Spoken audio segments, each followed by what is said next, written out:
Welcome to the No More Mondays podcast, the show that inspires confident professionals by interviewing people who actually enjoy what they do for work. I'm your host, Angie Callan, and I welcome you to join me each week as I chat with founders, entrepreneurs, and employees who have figured out that special sauce, the magic, the mystery to having no more Mondays.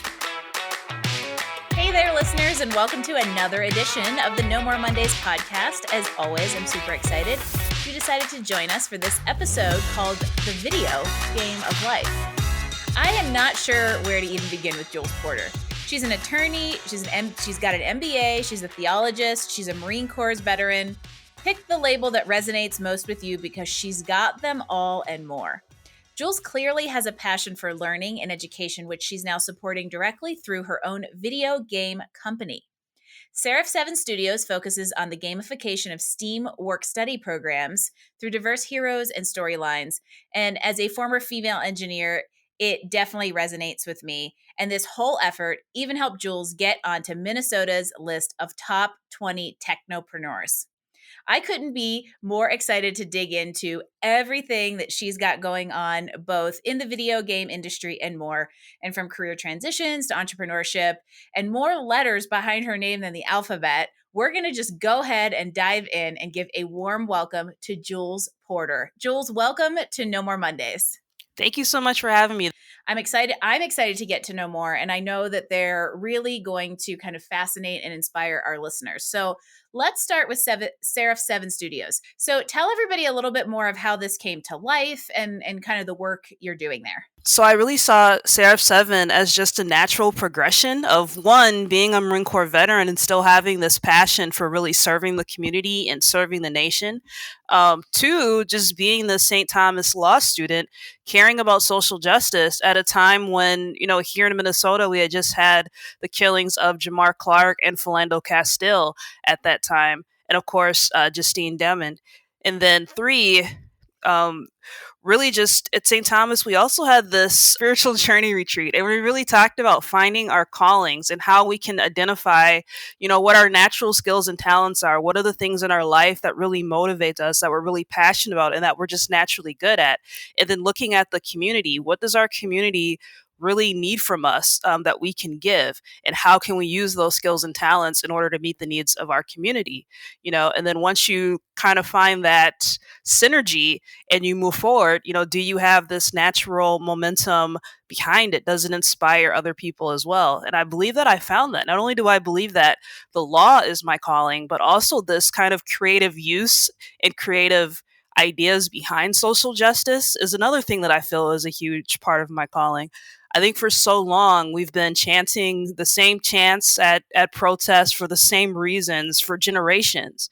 And I think it's really time to try new ways at serving the community and really uplifting everyone.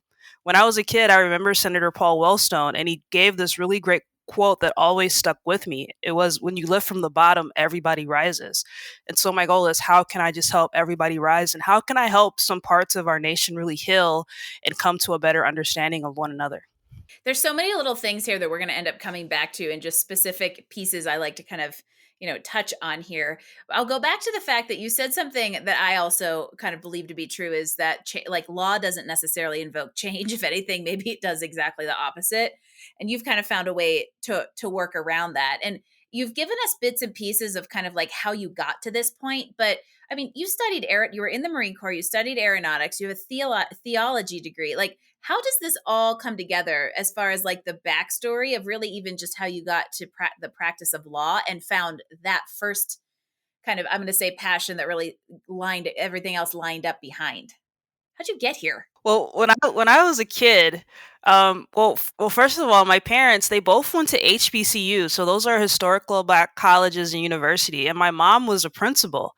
And when I went to school, I grew up here in Minnesota, but we didn't learn a lot of Black history or things like that. So my mom gave us additional Black history homework, right? And so even though in a lot of the things that I was learning and the video games I was playing and the books that I was, reading for school, there weren't a lot of Black figures in those books. Thanks to my parents, I was learning about all these phenomenal Black heroes all the time. And one who really stuck out to me, especially in 1993 when she went up to outer space, was Dr. Mae Jameson. And I was like, whoa, Black women can go to outer space? We can be astronauts? Yes, it opened up this whole new world. And I mean, that's why I really wanted to go into aeronautics. I wanted to work for NASA and become an astronaut as well. And so while that didn't happen, I'm still able to bring my love for just outer space, for exploring the unknown, for doing something that's never been done into video gaming. So instead of maybe going up into space and exploring worlds, which I hope Elon Musk listens to your podcast so I can get up there one day, but I can create awesome universes and awesome worlds in this game space.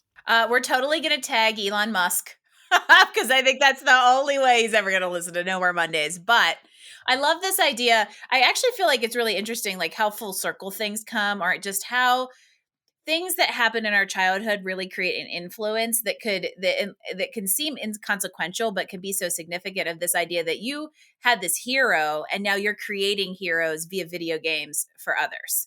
Absolutely. Because like, as I kind of mentioned, that there weren't really any video game characters that look like me. I mean, we had Princess Peach, right? Princess Toadstool back then. So that was like the first female video game character that I got to play as, and sort of the only one for a little bit of time.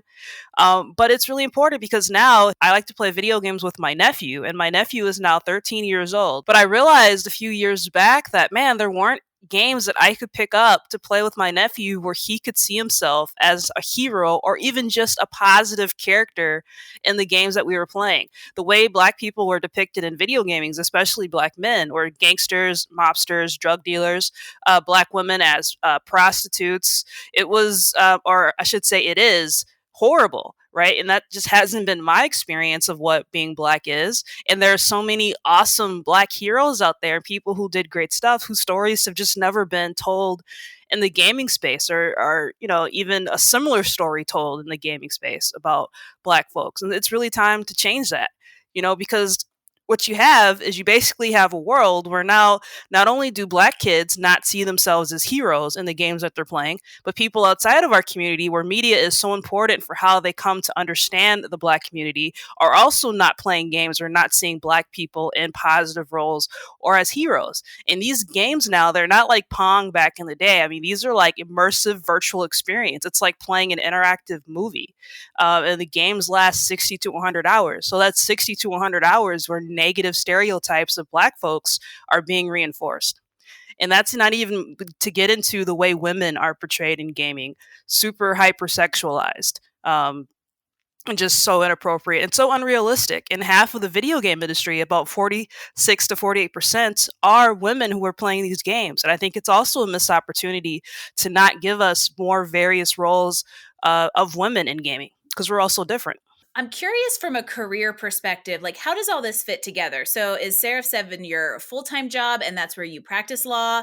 Is it kind of like a side project and you have another job? I'm curious from like a logistics perspective, how all of these things fit together in a day-to-day. Well, initially, I was doing both. I was both a lawyer. I worked as a staff attorney for a judge, and I was working on my video game at the same time. And that was a lot. And I was realizing that it was more and more difficult to get 8 hours of sleep a night. It's the side hustle. It can only be a side hustle for so long. Exactly. And the Finovation Lab, that was started by Finnegan's Brewery and the Bush Foundation. They actually had a internship or a fellowship called the Finovation Fellowship, and I applied for it, and I was awarded one of the fellowships for the second cohort of fellows, and that was amazing. So that came with basically office space. It came with $50,000 for living expenses, which allowed me to put my legal career on pause and to use that 9 months to focus fully on my company and developing the game. And that was really, I think, the game changer for me. I was going to ask you logistically how you made that transition, because there's a lot of listeners out there who are curious about that. Like, how do I transition into kind of like an entrepreneurial endeavor, without putting everything at risk? And you found a very, very intelligent, risk averse way to do it. And that was by tapping into resources around you that could help you bridge the gap. Absolutely. And lawyers are very risk averse. So you said the right Yes. terminology. But no, it was Oh, yes. fantastic because at that point, right, I had a big legal community and just mentors and network.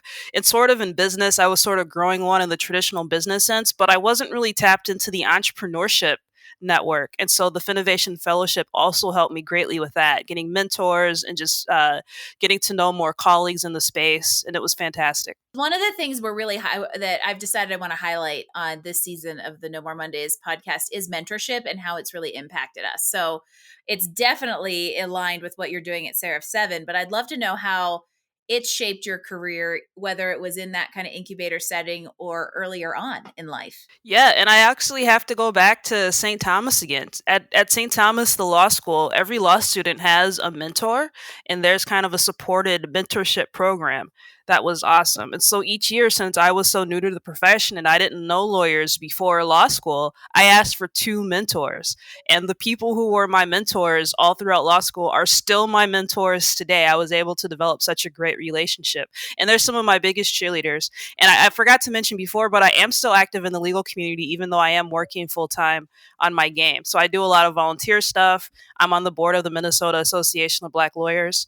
And that's just been totally fulfilling. But no, my mentors were actually some of the first people I went to about my video game idea once my fellow students kind of uplifted me a bit, and they loved it. They're the people who, when I get ready to pitch at a big competition or before an investor, they take the time out of their day to listen to my pitch, to help me shape it up, to ask me the questions that run through their mind so that I can refine things. So my mentors have just been absolutely phenomenal.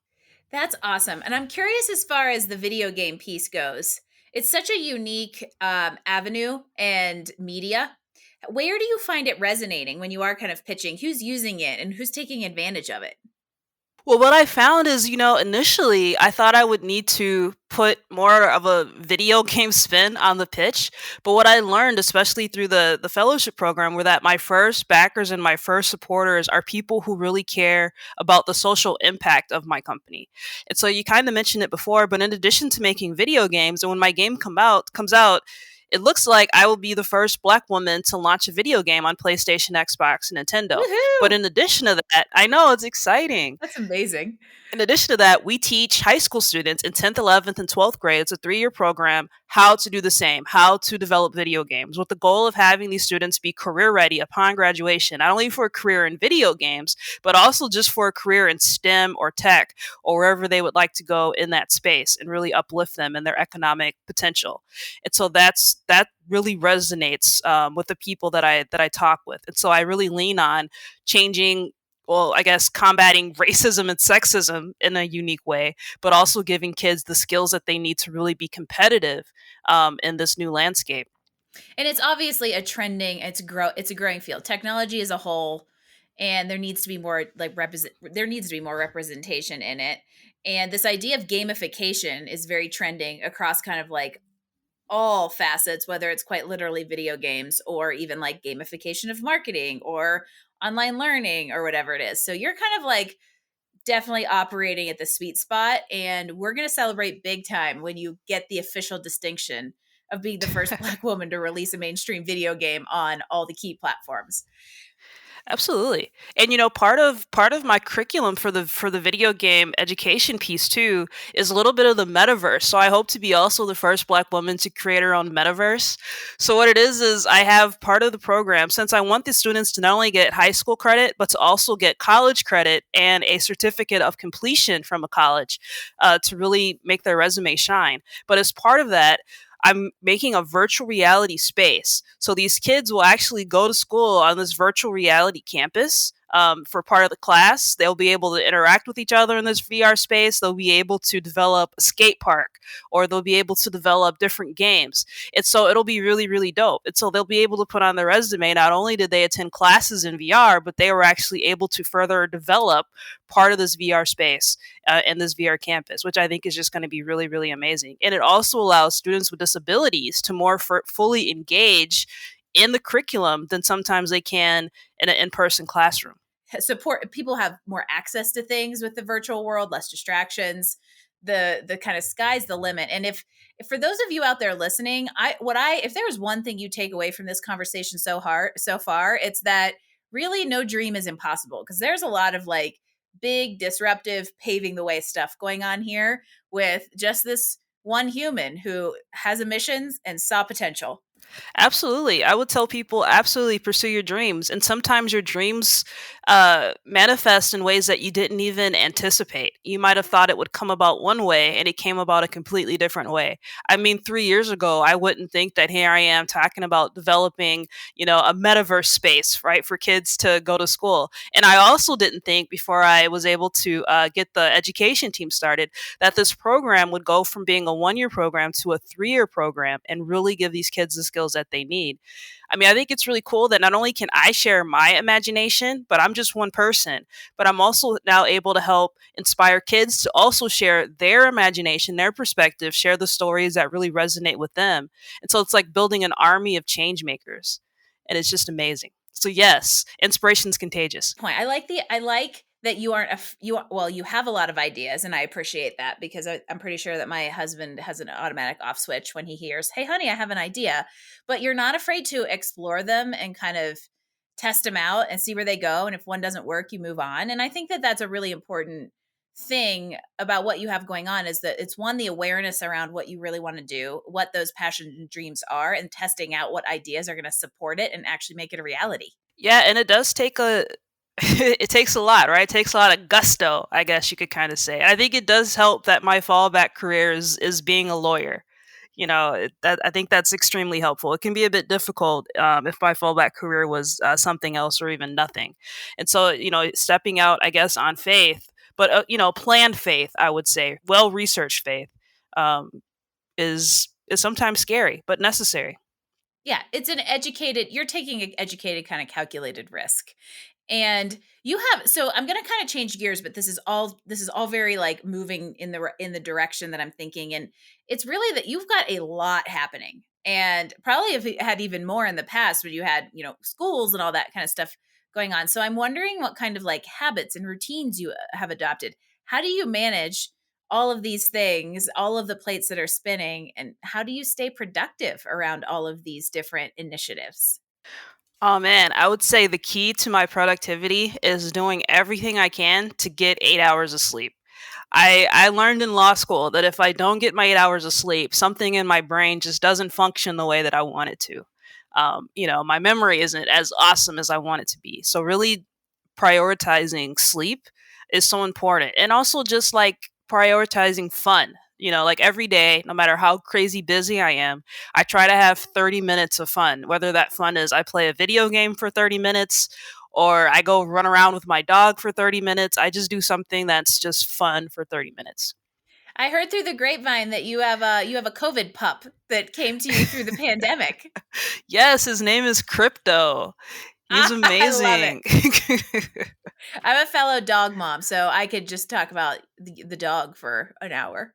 One thing that I should also kind of mention that probably stands out a little bit about me is that while I do my best to prioritize my 8 hours of sleep, I do also have very bad insomnia that pops up every now and again. And so when I was working, a 9 to 5 or working for the courts, that could be extremely difficult to not be able to get sleep, knowing that I really need sleep to be my best self. And since I've been able to work for myself and work towards my own vision, I found that when I have those crazy insomnia days, instead of being stressed out about it, I've been able to kind of just work through it. Yeah, that's how I picked up 3D modeling and been able to teach myself animation. It was thanks to my insomnia. I gotta love it. Even productive when you can't sleep. And I've realized that similar thing is when I have people who are trying to like accomplish a goal or want to add some structure. One of the first things I usually tell them is go to bed at the same time every night and wake up at the same time every night. I'm like you. I can't. I am a zombie if I stay up past 10 p.m. and I am not very good on anything less than 7 hours and 59 minutes of sleep. Yes. And so you just need to know that about yourself and expect it. And unfortunately, I'm not very fun at parties because I fall asleep very, very early on. Good thing I don't go to very many parties anymore. I have to ask, what's your current game of choice? So I am just finishing up Assassin's Creed Valhalla, which is what I'm currently playing. But my favorite video game series of all time is the God of War series on PlayStation. So we've gotten to know a little bit about you as a person. So I'm super excited to play our little game of rapid fire together because these questions are actually going to have really fun answers from you. So you ready Awesome. for a little fun? Let's do it. Awesome. All right. Question number 1 is hot dog or hamburger? Hamburger. Everybody says hamburger. I feel like it depends on where you're at. Restaurant, hamburger, fair or barbecue, or like cookout, hot dog. Yeah, if you would have said barbecue, you're right. I would have, for like brats maybe, I would have went with brats. Okay, maybe I'll have to add another option. This is probably going to be hard for you to distill down, but what's your favorite movie? I love the movie 300, Gladiator. I also love Imitation of Life, which was an older movie from back in the day about a woman who was black but trying to pass as white and some of the consequences of that back in the day. I feel like both 300 and Gladiator are those movies that if you still have cable and they're on, you just turn them on at whatever point in the movie they're at. Exactly. What's your most memorable travel destination? Disney World. That's awesome. I feel like anybody who loves games, there's no other answer to that question. And you mentioned earlier, we're going to have a couple books that come out of this episode, but I would love for another great book recommendation.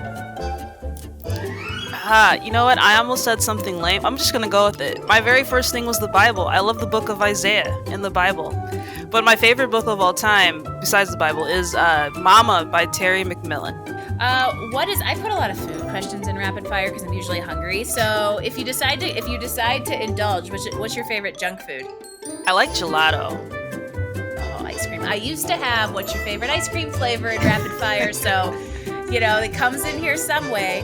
And then I'm going to add a new one specifically for you. I would love a great board game suggestion. Oh, man. I can't say the boring Monopoly or Scrabble. There's this game called like Clean Slate or Blank Slate or something like that I've been playing with my family when I visit them, and it's really fun. And I would also love, we're going to get all kinds of good resources out of you, Jules. I would love a great podcast recommendation other than, of course, No More Mondays. Yeah, there's a podcast called the Second Lieutenant Podcast, and I really love it. It's ran by an active duty Army officer right now, and it's about education and its impact on our military personnel. And of course, this is a show about Mondays, so we always end rapid fire with asking what's the first word that comes to mind when I say Monday? Unstoppable. And then the second word is fearless. One. Yeah, unstoppable. Okay, you can have them both, but you gotta tell us why. Man, because, by the time Friday comes around, I'm exhausted, I'm a little bit drained, I'm ready just for some rest or maybe even happy hour.